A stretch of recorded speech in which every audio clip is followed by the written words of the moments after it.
s'est passé l'arrivée de Counter-Strike Global Offensive? C'était un peu bizarre le jeu au début, non? Très bizarre. Très bizarre, très terrible même. Honnêtement, la première version du jeu était moins bonne que Source et moins bonne qu'1.6. Les deux combinés, personne pariait dessus. Tout le monde trouvait que c'était vraiment nul. Je faisais partie de ceux qui avaient été invités avant que le jeu sorte intéressant ça. dans les locaux Valve à Seattle. Oh ouais. Donc ça, j'y vais, j'ai 19 ans, je crois. Donc c'est mon premier voyage aux États-Unis. Donc à l'autre bout du monde pour tester un Counter-Strike en exclusivité. C'est ça. Ouais, franchement, c'était vraiment stylé. J'étais dans les locaux où tu vois l'engrenage rouge, tu vois le pied de biche, tu vois Half-Life. Enfin, tu sais, genre tout ça que t'es là toi depuis 10 ans et tout, tu fais waouh, c'est eux qui. Pourquoi j'en suis là aujourd'hui et pourquoi ceux qui m'ont fait rêver. Je suis ici, je suis là, tu vois, genre, et être dans un endroit que très peu de gens au monde pourront y aller, quoi. C'est assez incroyable comme sentiment. Et donc, du coup, ce qui donnait en tout cas espoir, c'est que du coup, il y avait les développeurs du jeu, et ils nous ont fait test, ils nous ont demandé nos feedbacks, etc. et tout, sur le jeu, sur les armes, sur ci, sur ça. On était restés 2-3 jours. Donc, ils étaient beaucoup plus réceptifs. D'accord. Aujourd'hui, ils le font plus à ma connaissance.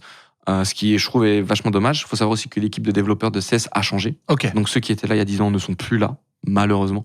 Donc l'arrivée de Global Offensive, c'est une réunion des deux communautés de la guerre entre 1.6 et Counter-Strike Source. C'est un jeu qui, en plus, sur le papier, franchement, est pas bon. Concrètement, il part pas du tout gagnant, quoi. Au tout début, quand tu l'avais testé, tu l'avais senti direct que c'était nul? Ah oui, tous, on l'a tous vu, mais qu'est-ce qu'ils nous font? Enfin, genre, c'est la fin, genre, qu'est-ce qui va se passer?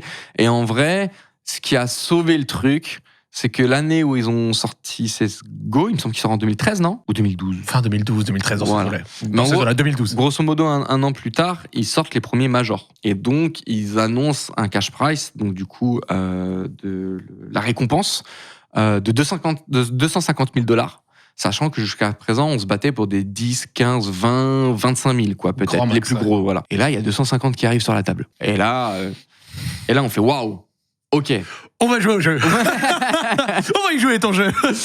Et au-delà de ça, ils ont aussi mis beaucoup d'efforts sur les mises à jour. Et honnêtement, tous les 3 mois, le jeu n'avait rien à voir. Tu regardes Counter-Strike en 2012, Counter-Strike en 2013, en 2014, en 2015, en 2016. Ouais, ça a évolué tout le temps. Chaque année, il y avait tout le temps du changement. Et il était tout le temps en constante amélioration.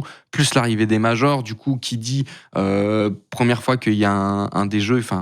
Il y a un des jeux qui donne autant d'argent sur la table, du coup ça intéresse les médias, ça intéresse les sponsors, du coup ça fait plus de support médiatique et tout, du coup il y a l'écosystème qui commence à se mettre en place et donc du coup c'est vraiment les prémices mais ça commence, quoi.